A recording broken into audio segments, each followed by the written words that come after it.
Selamat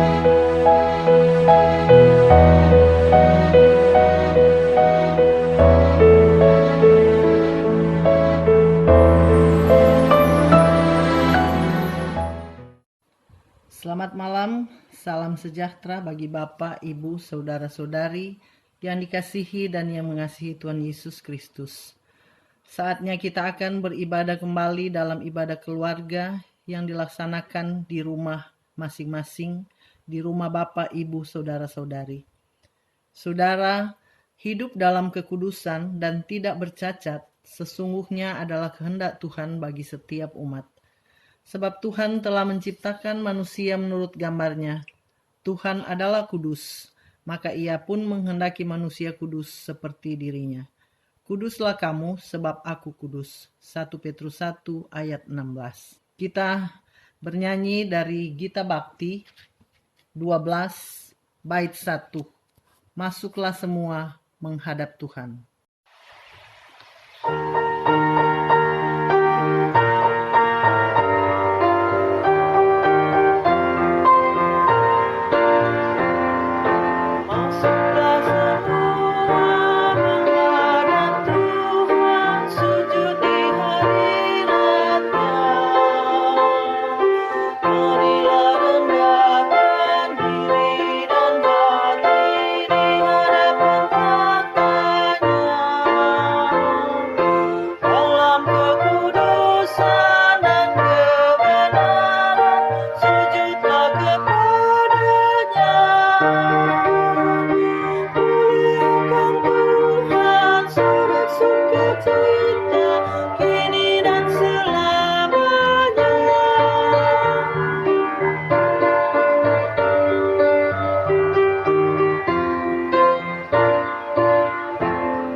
Segala puji syukur ya Allah Bapa di sorga, kami naikkan kehadirat-Mu yang kudus. Pada malam hari ini kami bersyukur karena Tuhan masih bersama kami, memberikan kami kesehatan, kekuatan, pertolongan dan perlindungan, sehingga kami boleh berkegiatan, melaksanakan tugas-tugas tanggung jawab kami walaupun kami lakukan di rumah kami masing-masing. Tapi kami bersyukur karena Tuhan sudah memberikan kami kekuatan dan kemampuan. Dan malam hari ini Tuhan, kami kembali menaikkan ucapan syukur kami atas pertolongan Tuhan dan berkat-Mu yang masih Engkau berikan bagi kami, sehingga kami boleh beribadah, bersekutu bersama-sama di rumah kami masing-masing. Kami mau beribadah bersama pada malam hari ini Tuhan, karenanya kami mohon Tuhan tolong tuntun kami dalam ibadah rumah tangga ini. Biarlah Roh-Mu yang kudus yang akan menguasai kami, sehingga ibadah kami boleh berkenan di hadapan-Mu.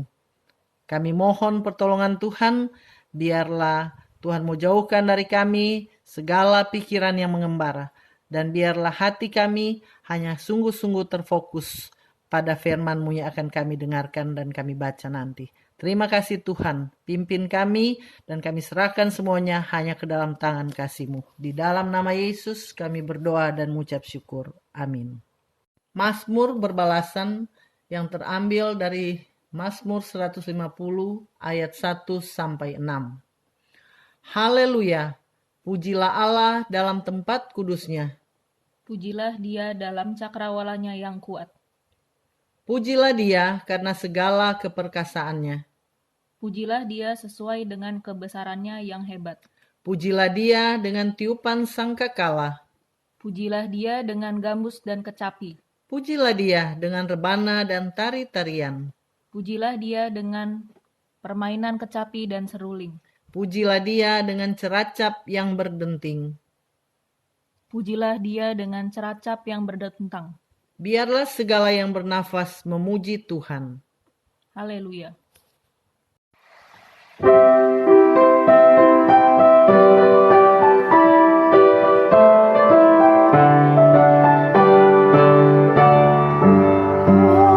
Haleluya, puji Tuhan. Puji Dia Maha Kuasa, Sang Pencipta alam raya dan segala isinya. Hai segala yang bernafas, puji Dia yang di surga. Dia memberikan nafas bagimu. Haleluya, puji Tuhan selamanya.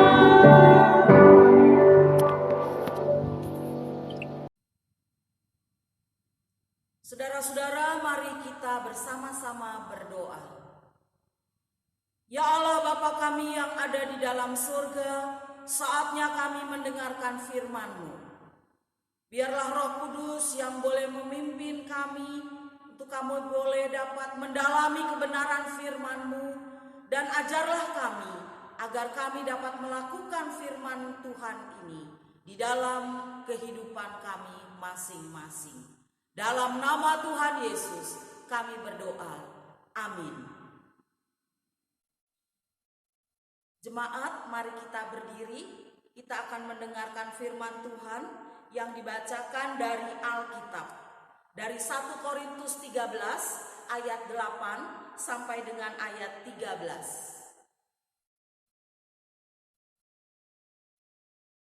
1 Korintus pasal 13 ayat 8 sampai dengan ayat 13 yang menyatakan, kasih tidak berkesudahan, nubuat akan berakhir, bahasa roh akan berhenti, pengetahuan akan lenyap. Sebab pengetahuan kita tidak lengkap dan nubuat kita tidak sempurna. Tetapi jika yang sempurna tiba, maka yang tidak sempurna itu akan lenyap. Ketika aku kanak-kanak, aku berkata-kata seperti kanak-kanak. Aku merasa seperti kanak-kanak. Aku berpikir seperti kanak-kanak. Sekarang, sesudah aku menjadi dewasa, aku meninggalkan sifat kanak-kanak itu.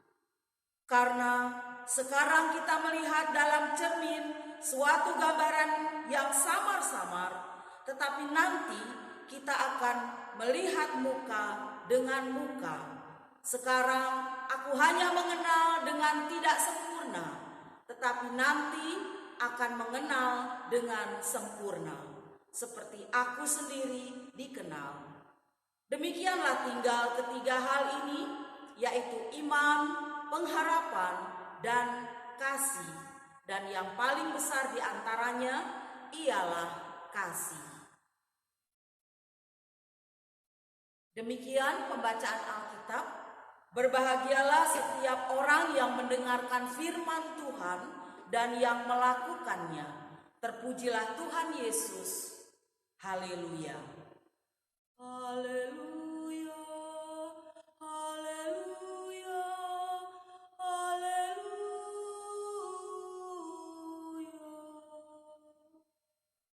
Silakan duduk.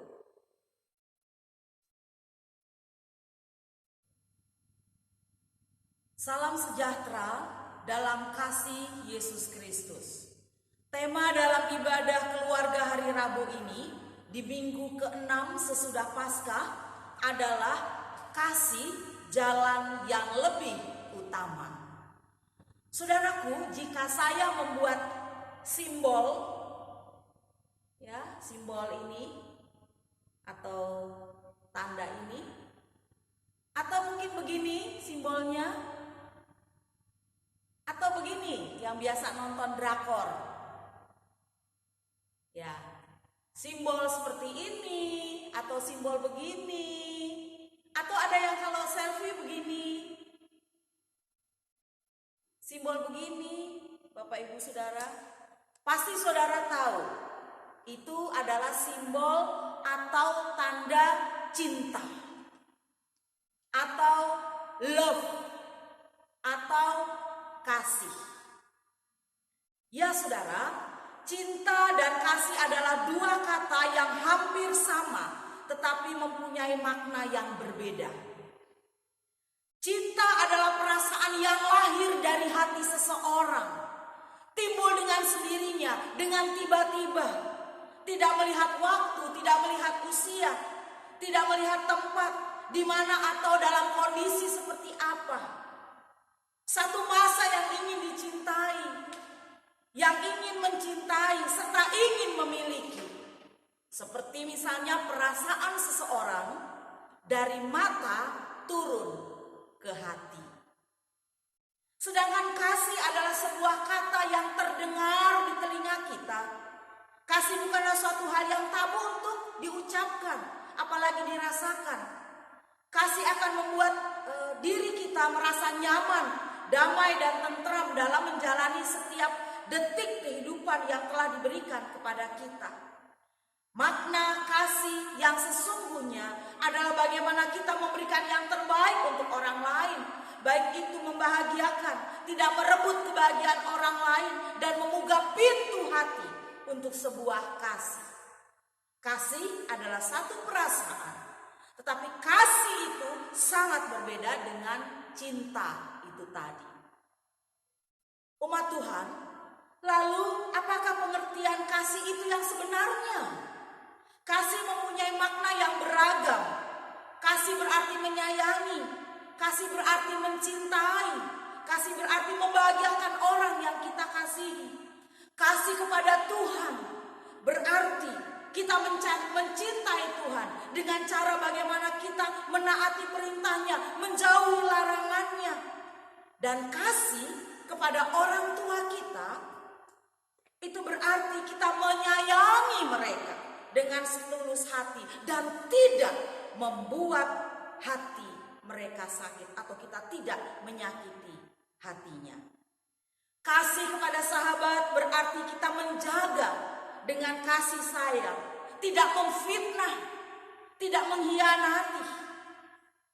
Dan kasih kepada pasangan kita, suami atau istri kita, itu berarti kita menjaga kejujuran, kita menjaga kepercayaan dengan setulus hati kita. Kasih mempunyai sejuta makna yang berbeda bagi setiap orang secara umum, saudaraku.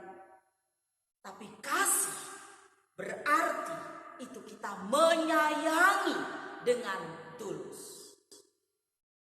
Umat Tuhan, kata Ibrani di dalam perjanjian lama yang paling dominan untuk kasih adalah aheb, berkonotasi beragam makna sesuai dengan konteksnya. Dan perjanjian baru menggunakan dua kata Yunani, yaitu agape dan philia. Kata agape adalah kata yang paling dominan dalam perjanjian baru. Kata agape ini juga jarang digunakan dalam bahasa Yunani sebelum kata itu dipakai secara khas oleh orang Kristen untuk mengungkapkan kasih. Agape dipelajari untuk menyatakan kasih Allah, kasih sejati, tidak mementingkan diri sendiri, tidak menuntut balas jasa, dan kasih dari hati yang juga peduli kepada orang lain. Sedangkan kata philia, yaitu kasih sayang antara sahabat atau teman, dan kata ini sering diasosiasikan dengan kasih persaudaraan.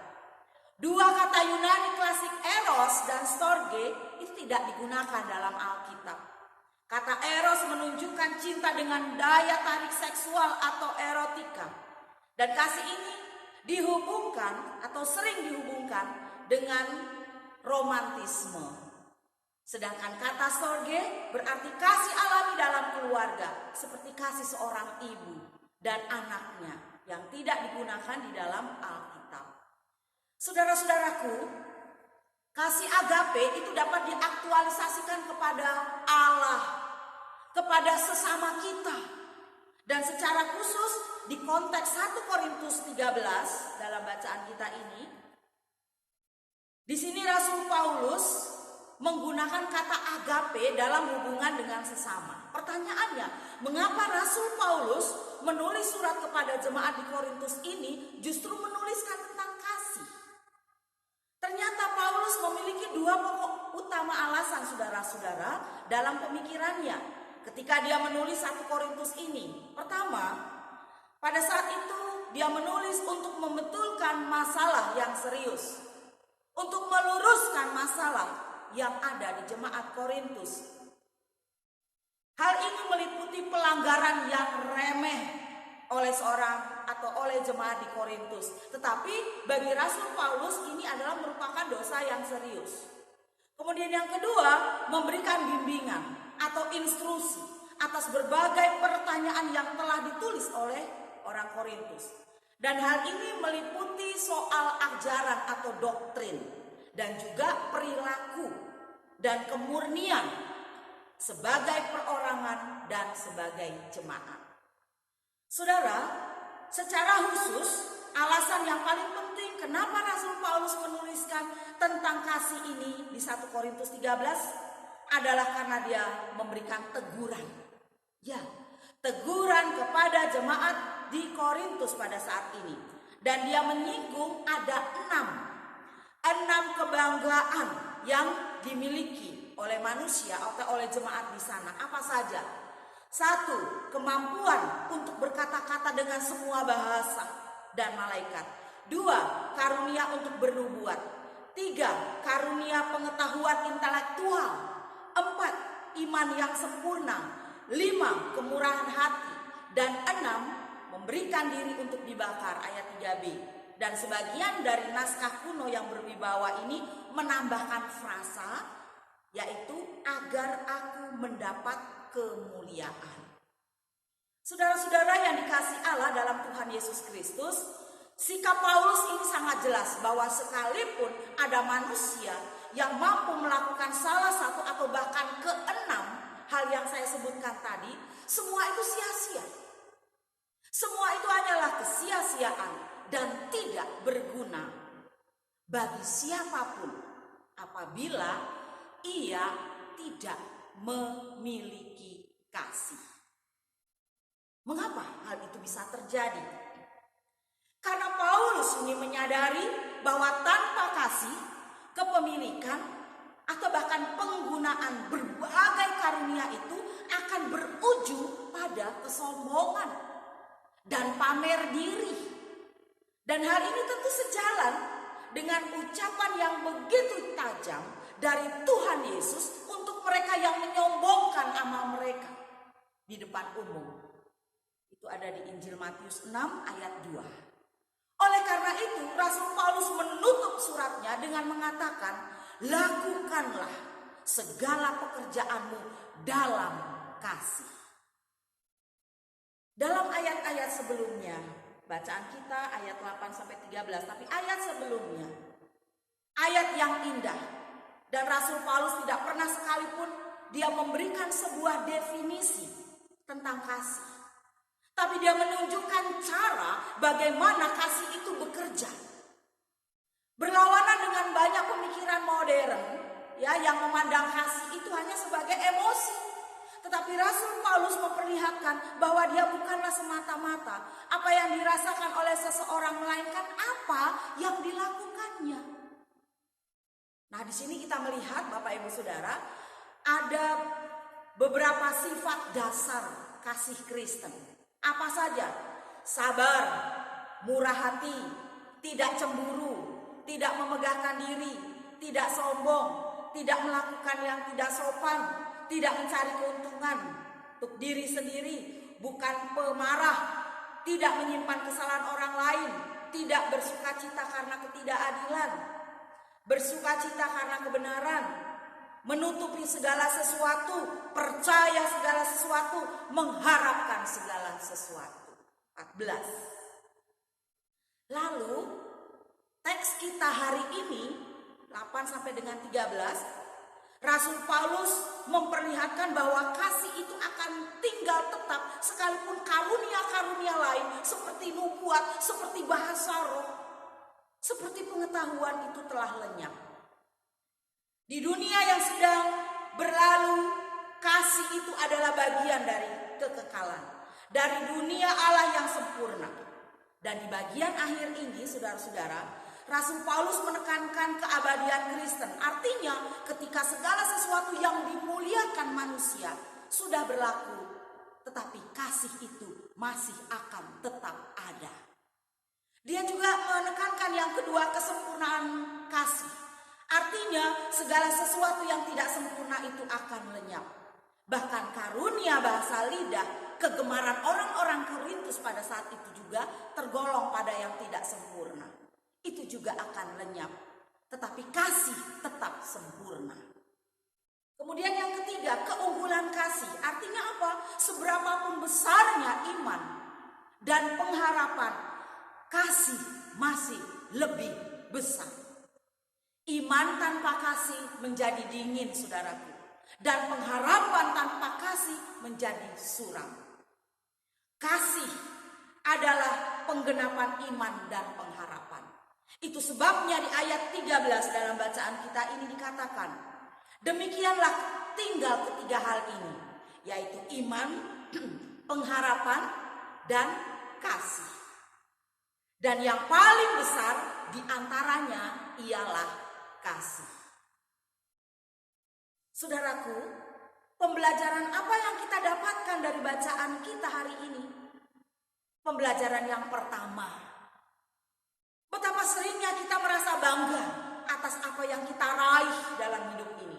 Pendidikan yang tinggi, status sosial, pekerjaan atau jabatan, kekayaan, pelayanan yang sukses, bangga, dan masih banyak lagi.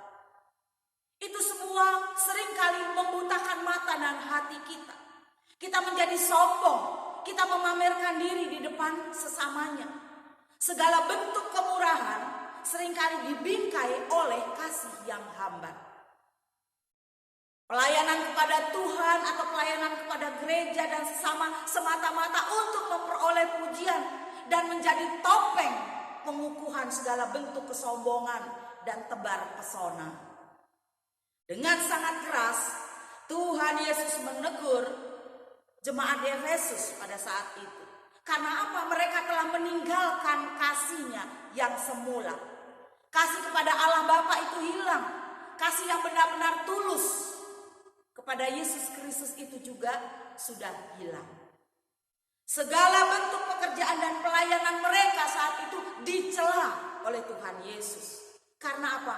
Karena semuanya itu dilakukan tanpa kasih. Semua hanya untuk menutupi kesalehan. Semua itu hanya untuk orang mengatakan jaim, jaga image. Supaya di luar kelihatan saleh. Supaya di luar kelihatan, oh sosial dia.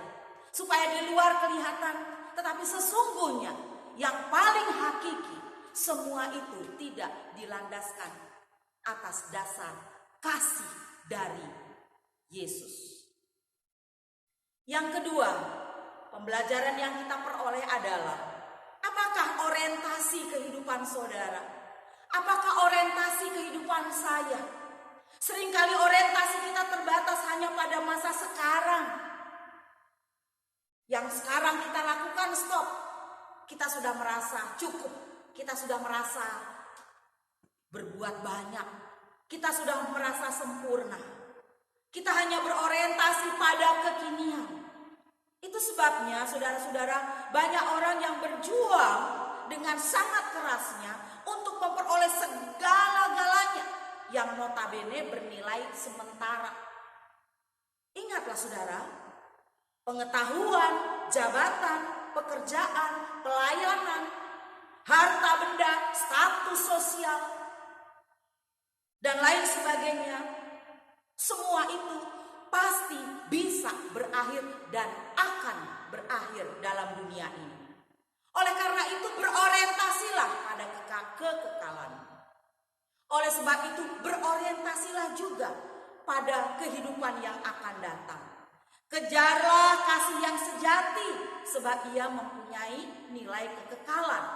Segala sesuatu dalam hidup ini kita lakukan di dalam kasih, dan tanpa semuanya akan menjadi sia-sia.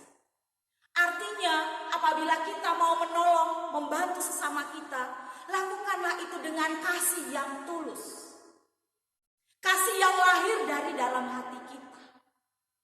Kalau kita mau melayani Tuhan, juga lakukanlah itu dengan ketulusan, dengan keikhlasan, tidak dengan paksaan, tidak supaya dinilai orang.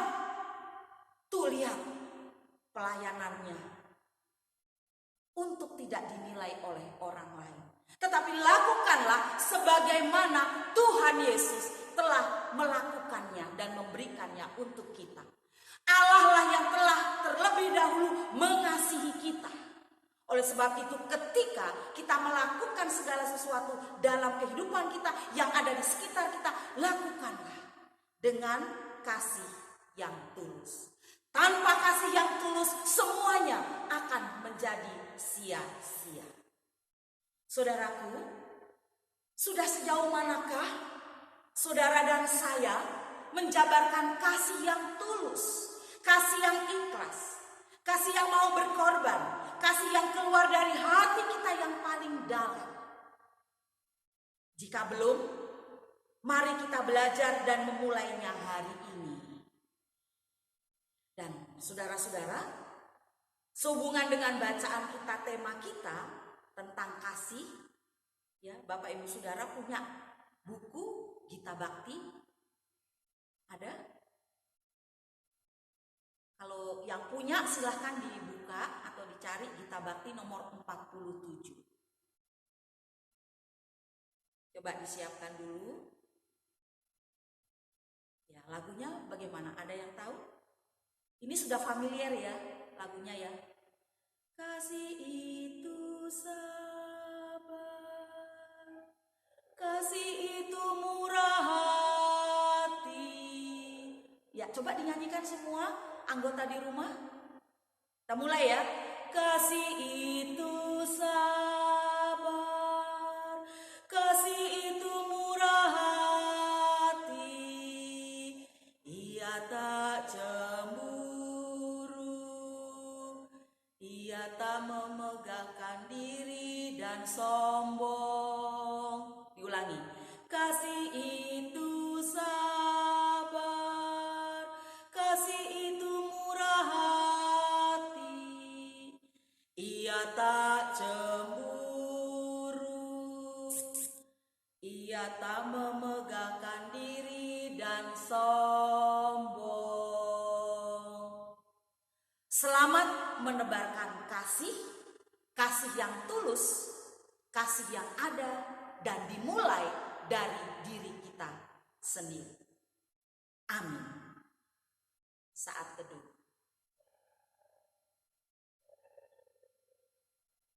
Selesai.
Saudara-saudara, mari kita menaikkan doa syafaat. Allah Bapa kami yang di surga, dalam nama Tuhan Yesus Kristus, terima kasih atas kesempatan yang indah untuk kami boleh beribadah di rumah kami masing-masing. Kami juga boleh menaikkan doa syafaat ini karena kami berterima kasih diingatkan lagi lewat sapaan firman-Mu, agar apapun yang kami lakukan dan kerjakan itu boleh didasari, dilandasi dengan kasih yang murni, dengan yang kasih yang tulus ikhlas, sehingga apa yang kami lakukan dan kerjakan tidak menjadi sia-sia bagi kami. Terima kasih, lewat doa syafaat kami juga berdoa untuk pemerintahan kami, Bapak Presiden, Wakil Presiden, para menteri, maupun juga TNI, Polri, semua yang bekerja, yang mengabdi kepada bangsa dan negara Indonesia kami ini. Berikanlah roh hikmat buat mereka, agar mereka dapat menjalankan tugas-tugas mereka dengan baik dan seturut dengan kehendak Tuhan. Kami mau berdoa untuk pelayanan gereja-gereja meskipun pada masa pandemi COVID-19 ini Tuhan. Mereka melakukannya, pelayanan itu, baik secara online maupun juga secara streaming live. Berkatilah pelayanan kami, para pelayan-pelayan Tuhan juga yang melayani kami, jemaat-Mu Tuhan yang ada di rumah-rumah. Berkatilah, baik itu pelayan Tuhan pendeta, diaken penatua, atau ada pengurus dari unit misioner di jemaat-jemaat GPIB, ke-6 pelayanan kategorial, termasuk juga jemaat kami Sangkakala, 2 sektor yang ada, kami bersama rekan sekerja kami presbiter ke-6 Pelkat, dengan panitia, dan juga dengan rekan-rekan kami para pegawai, lindungi sertai berikan kesehatan buat kami.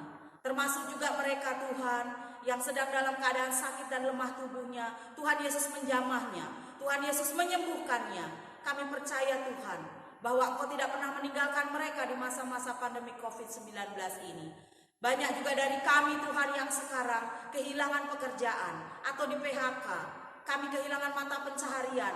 Atau bagi mereka yang sangat sulit hidup Tuhan, untuk makan pun Tuhan, mereka harus berpikir berkali-kali bagaimana caranya Tuhan untuk mereka hidup. Sebab lapangan pekerjaan di berbagai perusahaan, di berbagai tempat saat ini Tuhan, sudah banyak yang ditutup. Dan termasuk juga mungkin ada jemaat kami yang terdampak atas COVID-19 ini. Tuhan Yesus boleh membuka jalan, termasuk juga Tuhan Yesus segera akan mengakhiri pandemi COVID-19 ini Tuhan, sehingga kami boleh kembali lagi hidup secara normal dalam pola hidup kami Tuhan. Kami tahu Tuhan juga ada hal yang positif di masa pandemi COVID ini yang boleh mendekatkan kami dengan keluarga, mendekatkan kami kepada Tuhan, intens untuk berdoa, untuk membaca firman Tuhan, untuk mendengarkan firman Tuhan. Tapi biarlah Tuhan, meskipun ada banyak hal yang positif yang boleh kami rasakan, biarlah itu juga setelah pandemi COVID-19 ini berakhir, kami tetap menjaga hal-hal yang baik dan positif yang selama ini sudah kami lakukan dan kerjakan. Bapa, bagi mereka yang sekarang sedang berduka cita, Tuhan Yesus hibur mereka. Bagi mereka Tuhan yang ada di panti asuhan, para anak-anak panti atau juga orang tua jompo, Tuhan Yesus juga memberkati mereka, memberikan kesehatan juga buat mereka. Termasuk juga kami Tuhan yang di rumah, kami boleh sementara ini menjaga jarak. Kami juga sementara ini melakukan protokoler yang dihimbau oleh pemerintahan kami. Kami lakukan semua itu Tuhan, semata-mata untuk memutus mata rantai COVID-19. Tuhan, kami lakukan semua itu Tuhan. Tapi tanpa campur tangan Tuhan, apa yang boleh kami lakukan sia-sia. Oleh karena itu, kasihanilah kami Tuhan, kasihanilah kami, supaya Tuhan, kami boleh segera terbebas dari penderitaan kami ini. Terima kasih Tuhan, ampunilah akan segala dosa dan kesalahan kami ya Tuhan, baik yang kami lakukan lewat pikiran, perkataan, dan perbuatan kami. Dalam nama Tuhan Yesus Kristus yang mengajar kami berdoa secara bersama-sama. Bapa kami yang di surga, dikuduskanlah namamu. Datanglah kerajaan-Mu, jadilah kehendak-Mu di bumi seperti di surga. Berilah kami pada hari ini makanan kami yang secukupnya, dan ampunilah kami akan segala kesalahan kami, seperti kami juga mengampuni orang yang bersalah kepada kami. Dan janganlah membawa kami ke dalam pencobaan, tetapi lepaskanlah kami daripada yang jahat. Karena Engkaulah yang empunya kerajaan dan kuasa dan kemuliaan sampai selama-lamanya. Amin.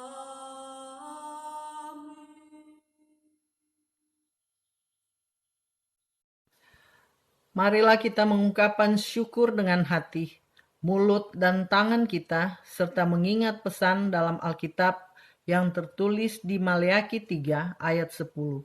Firman Tuhan, bawalah seluruh persembahan persepuluhan itu ke dalam rumah perbendaharaan, supaya ada persediaan makanan di rumahku, dan ujilah aku, firman Tuhan semesta alam.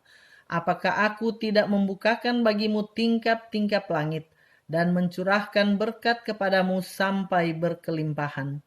Tuhan memberkati saudara dan persembahan saudara. Kita bernyanyi dari PKJ 146 bait 1 bawa persembahan.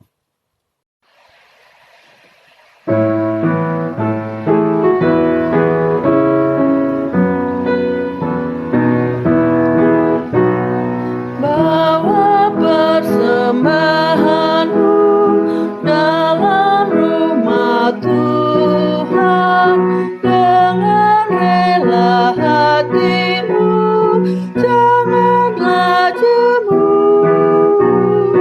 Bawa persembahanmu, bawa dengan suka, bawa persembahanmu, tanda sukacitamu, bawa persembahanmu, ucaplah syukur.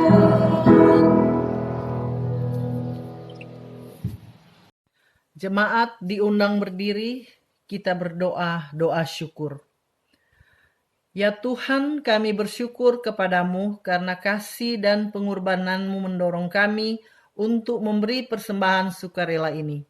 Kiranya Engkau mau terima dan kuduskanlah ungkapan syukur kami ini, agar berguna untuk pelayanan kasih dan keadilan demi kemuliaan-Mu. Amin. Jemaat dipersilakan duduk. Saudara-saudara, firman Tuhan, demikianlah tinggal ketiga hal ini, yaitu iman, pengharapan, dan kasih. Dan yang paling besar di antaranya ialah kasih.